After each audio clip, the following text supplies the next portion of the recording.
નમસ્તે દર્શક મિત્રો, ન્યૂઝ મીડિયામાં આપનું સ્વાગત છે. પ્રથમ જોઈએ મુખ્ય અહેવાલ. ટ્રાફિક પોલીસ દ્વારા જીવલેણ અકસ્માતોની તસવીરનું પ્રદર્શન યોજાયું. યુવા સંઘી મુસ્લિમ એજ્યુકેશન સંઘના ઉપક્રમે તેજસ્વી વિદ્યાર્થીઓનો ઇનામ વિતરણ સમારોહ યોજાયો. સોની સિનિયર સિટીઝનને 5 વર્ષ પૂર્ણ કરતા મેરુદાન ગઢવીના લોક સાહિત્યની પ્રસ્તુતિ. રાજ્યની તમામ સિવિલ હોસ્પિટલો કરતાં ભાવનગરની સર તખ્તશ્રીજી હોસ્પિટલના સર્જરી વિભાગની કામગીરી નોંધપાત્ર. કામદાર પરિવાર અને ચિન્મય મિશનના સંયુક્ત ઉપક્રમે પરમ પૂજ્ય સ્વામી શ્રી તેજોમયાનંદજીનો જ્ઞાનયજ્ઞ. રાજ્યની તમામ સિવિલ હોસ્પિટલો અને મેડિકલ કોલેજોમાં ભાવનગરની સર તખ્તશ્રીજી હોસ્પિટલના સર્જરી વિભાગની કામગીરી નોંધપાત્ર છે. કોર્પોરેટ અને ખાનગી હોસ્પિટલોમાં લાખો રૂપિયાના ખર્ચે થતી સર્જરી અત્રેની સર તખ્તશ્રીજી હોસ્પિટલમાં વિનામૂલ્યે થાય છે, જે ગરીબ અને આમ આદમી માટે આશાનું કિરણ બની છે.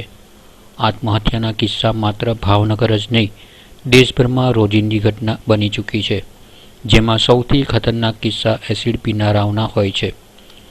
ટોયલેટ ક્લીનર તરીકે વપરાતું એસિડ પ્રત્યેક ઘરમાં હોય છે. આવેશ કે મજબૂરીમાં એસિડ પી જવાની ઘટનાઓ સતત વધી રહી છે. આત્મહત્યાના કિસ્સામાં ત્વરિત સારવાર લઈ બચી જનારા વ્યક્તિની હાલત એકાદ માસ બાદ કથળે ત્યારે અસરગ્રસ્ત જ નહીં, પરંતુ તેના પરિવારની સ્થિતિ પણ અત્યંત કફોડી બને છે. આવા દર્દીઓની સર્જરી ખૂબ જટિલ હોય છે. રાજ્યમાં ભાવનગરની સર તખ્તશ્રીજી હોસ્પિટલના સર્જરી વિભાગના હેડ ડૉક્ટર સમીર શાહે પડકારરૂપ સર્જરીના અનેક કેસોમાં સફળ સર્જરી કરી દર્દીને નવજીવન આપ્યું છે.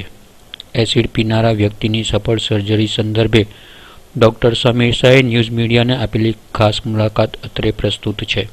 ડૉક્ટર સમીર એમ શાહ, સરટી હોસ્પિટલ અને મેડિકલ કોલેજ ભાવનગર ખાતે હેડ ઓફ સર્જરી ડિપાર્ટમેન્ટ તરીકે છેલ્લા 8 વર્ષથી અહીંયા ફરજ બજાવું છું. સર્જરી ઓપીડીમાં એવરેજ દર અઠવાડિયે એસિડ પીને જે દર્દીઓ આવે છે તેની સંખ્યા 2 થી 3 છે. એસિડ એક એવી વસ્તુ છે કે જે દરેક ઘરમાં અવેલેબલ હોય છે.